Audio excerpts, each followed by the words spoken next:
हाणे असांजे विच में असांजे नासिक देवलालीअ जी ख़ासि शख्सियत श्रीमती रितिका कालाणी, असांजी जेकी दीदी आई आहे इहा चेयरमैन आहे अखिल भारतीय सिंधी सभा जी, नासिक जी चेयरमैन आहे। ऐं चेयरमैन रितिका भाविशिका कल्चर फोरम। असांजे दीदी नासिक जे अंदरि ॾाढो कमु कयो अथई। ऐं मां हिकु नंढो परिचय सिर्फ़ु ॾींदोमानि। असांजा जेके दीदी जा मिस्टर आहिनि माने असांजा कन्नू सेठ कालानी, तव्हां जे उन्हनि जे ऑफिस में वेंदो या उन सां मिलणु वेंदो, ॾाकण ते जेको बि सोचींदो ऐं तव्हां ऑफिस में वेंदो तव्हांजी इच्छा पूरी थींदी।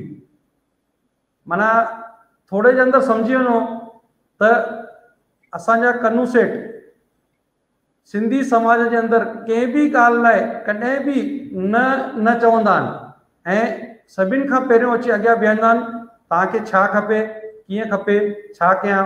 ऐं असांजे हिते उन्हनि हिकु कॉलेज बि खोलण जे अंदरि ॾाढी वॾी मदद कई आहे। मां उन्हनि खे धन्यवाद थो ॾियां। ऐं उन्हनि जी श्रीमती माना असांजी दीदी, मां उन्हनि खे बि धन्यवाद थो ॾियां। उहा बि उन्हनि जे कंधे सां कंधो खणी करे बीहंदी आहे। ऐं ॿी ॻाल्हि ॿुधाईंदुसि त असांजो सेठ ईअं कमु कंदो आहे जे साॼे हथु कमु कई त खाॿे हथ खे बि ख़बर न हूंदी आहे। कुझु कम एॾा ईअं हूंदा आहिनि दीदीअ खे बि ख़बर न हूंदी आहे। असां थी ईंदा आहियूं पोइ दीदीअ खे चवंदा दीदी असां सेठ वटि वियासीं, हे कमु करे आयासीं। दीदी चवंदी आहे मूंखे ख़बर ई कान्हे। माना थोरे में घणो परिचय आहे दीदी। हाणे तव्हां थोरो पंहिंजो जेको नासिक जे अंदरि तव्हां कमु बीहारियो आहे सिंधी समाज लाइ, ऐं दीदी हर कम जे अंदरि एक्साइटमेंट हूंदी आहे। हर कम में असां को प्रोग्राम ठाहियूं ऐं दीदीअ खे ॿुधायूं त दीदीअ जा ईअं फ़ोन अचणु शुरू थी वेंदो आहे। कॾहिं कॾहिं लॻंदो आहे अरे ग़लती त न थी वई दीदी गुस्सो न कजो पर उहो हिकु कमु करण जी चाहत आहे उन्हनि में। कमु करण जे पुठियां जेको फॉलो वठिणो आहे उहो फॉलो वठिणो आहे। ऐं कमु सुठो कीअं थिए इहो उन्हनि जी हिकु मेन दृष्टि हूंदी आहे। भई जेको बि कमु थिए सुठो थिए, सुहिणो थिए ऐं सभिनि खे वणे ऐं सभिनि जे मन खे भाए। त दीदी तव्हां पंहिंजे थोरो नासिक जे अंदरि तव्हां छा छा कमु कंदा आहियो सिंधी समाज लाइ, त थोरे जे अंदरि तव्हां ॿुधाईंदो त असां बि जेको उन मां कोई कमु रहिजी हुजे असां बि उहो करणु शुरू कंदासीं तव्हांजे आशीर्वाद सां। ऐं प्लीज़ तव्हां पंहिंजे बारे में थोरो ॿुधायो। जय झूलेलाल। जय झूलेलाल। अॼु पंहिंजे हिन सिंधी समाज जो तव्हां प्रोग्राम कयो आहे, इतिहास में जेको सभु ॿुधायो आहे सभिनी खे, जेके जजमान कल्ह असांजे हिन प्रोग्राम में आया, जेके अॼु आयल आहिनि, उन्हनि सभिनि खे ॿुधी करे त जाम ॻाल्हियूं असांखे बि ख़बर न हुयूं, जेकी ख़बर पई हुयूं। मां चाहियां थी जेको तव्हां हे क़दम खयो आहे NCPL वारनि, शंकर एजुकेशन सोसाइटी, पूज्य सिंधी पंचायत, इहो जाम सुहिणो कमु तव्हां कयो आहे ऐं क़ाबिले तारीफ़ आहे। ॿी ॻाल्हि इहे कि जेको असांजा ईंदड़ पीढ़ी आहे इहे सभु प्रोग्राम ॾिसंदा, उन्हनि खे ॿुधंदा या जेकी उन्हनि खे जानकारी गूगल जे तरह पहुचे थी त उन्हनि खे गर्व थींदो कि असां अॼु सिंधी आहियूं। असांजी ईंदड़ पीढ़ी अॼु जे समय में असांखे जाम सपोर्ट कंदी आहे, प्रोग्राम्स में हर कंहिं शइ में अॻियां अची असांखे सपोर्ट कंदी आहे। जॾहिं मूंखे नासिक में सिंधी सखी चूंडियो वियो हुयो तंहिं महिल 2006 जो टाइम हो। तंहिं महिल असां श्री प्रेम तोलानी ऐं मिस्टर बलानी अंकल जेके असां चवंदा आहियूं, उन्हनि असांखे अॻियां करे असांखे चयो कि तव्हां हाणे अॻियां डोर लेडीज़ संभाले, छोकी हुनजो बि चङो योगदान आहे। त उन्हनि असांखे प्रोग्राम करण लाइ चया, त उन्हनि जे मुंहिंजे आशीर्वाद सां असां नंढा वॾा जाम प्रोग्राम कया। इन में सिंधी खाधा, सिंधी ॿारनि जी फुलवारियूं, 7 शहीद हेमू कलानी शहीद दिवस, तॾहिं असांखे एॾो सपोर्ट न मिलंदो ॿारनि जो। चवंदा ॿार असांखे फ़ोन करे भई आंटी आप हिंदी में करेंगे, इंग्लिश में करेंगे तो हम आएंगे, सिंधी में हमको नहीं जमता है। तो मां उन्हनि खे जाम फोर्स कंदी है कि नहीं आप आइए, कोशिश तो करिए ना, हम प्रोग्राम करेंगे, नहीं हुआ तो देखेंगे आगे। पर वो सपोर्ट घटि मिलंदो जाम। उन खां पोइ डिस्ट्रिक्ट पंचायत आहे पंहिंजी नासिक जी, उन में असांखे सहयोग मिलियो। उन में मां प्रोग्राम थोरा वॾे स्केल ते कया ऐं थोरो उन्हनि खे मतिलबु ॿारनि खे करण लाइ भई झूलेलाल भॻवानु छा आहे, त उन्हनि खे समर कैंप, ड्रॉइंग कॉम्पिटिशन, थोरो सोचे करे भई डांडिया रखिया त भई सिंधी फूड बि रखंदासीं, ईअं करे उन्हनि खे वधायोसीं प्रोग्राम खे। उन में असांखे सपोर्ट थोरो मिलणु शुरू थियो ऐं ॿारनि बि इंट्रस्ट ॾेखारणु शुरू थियो। उन खां पोइ असां 2016 में बेसिस जो प्रोग्राम कयोसीं। उन में असांखे नासिक में युवा डांस हेल्प कई, मदद कई। उन में असां 30 साल खां ॿार कयासीं और 65 ईयर ओल्ड ताईं माण्हू कयासीं। उन प्रोग्राम में असांखे नंढे वॾे ॿारनि, युवा मंच, लेडीज़ सभिनी जाम सपोर्ट कयो।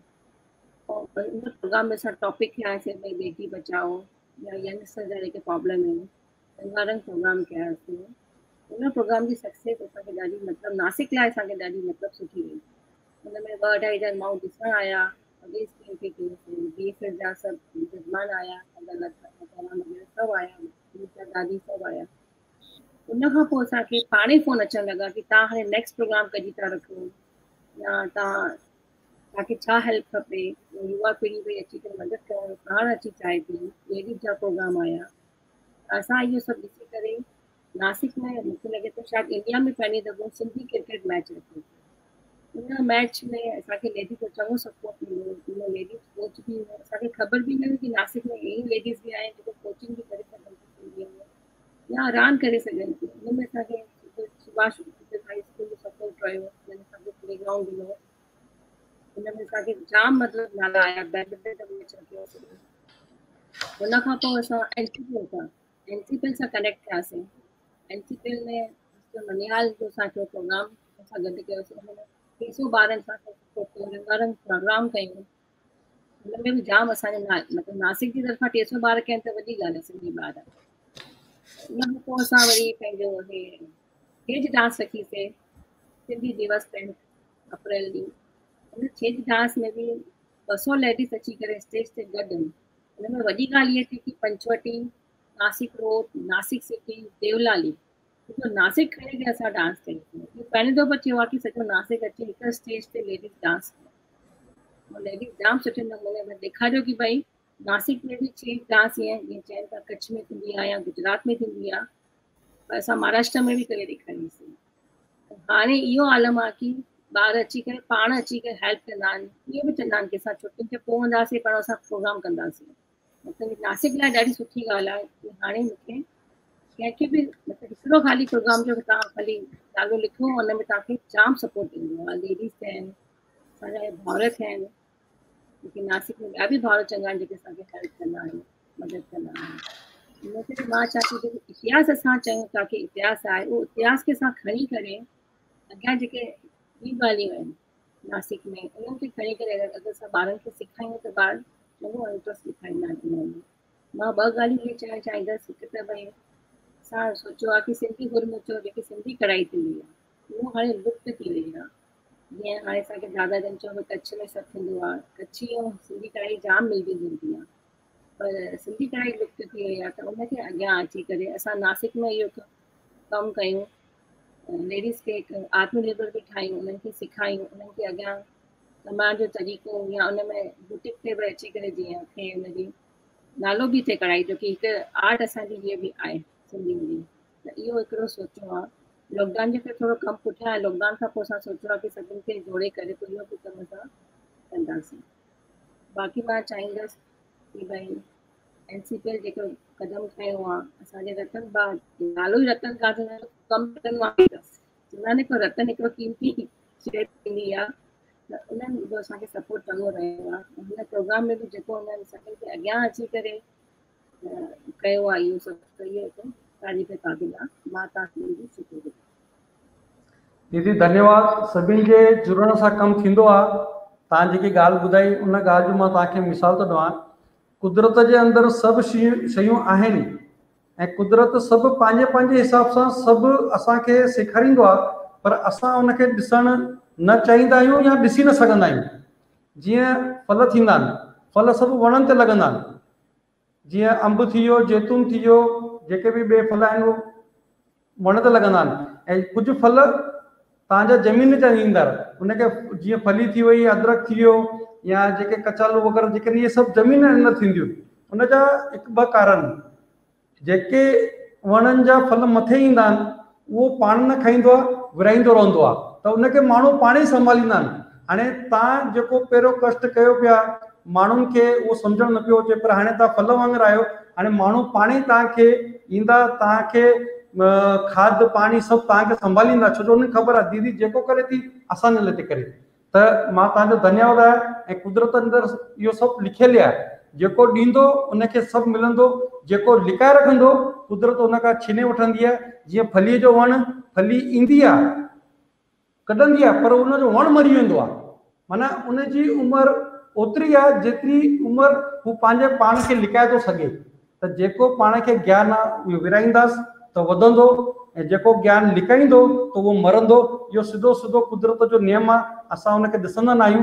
त इहो सॼो जीअं तव्हां आहियो, तव्हां हाणे अंबनि जा वण थी आहियो, तव्हां बरगद जा वण थी आहियो, जामनि जा वण थी आहियो, त जेको बि अचे थो पटे थो खाए थो, पंहिंजो पेट भरे थो।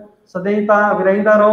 ऐं मां भॻवान खे विनंती कंदुसि त तव्हांखे तव्हांजे सॼे परिवार खे जेतिरो विरायो अञा 100 दफ़ा मथे अचनि त 100 ॼणा अञा अची खाइनि, ऐं भॻवानु तव्हांजी इहा इच्छा पूरी कंदो।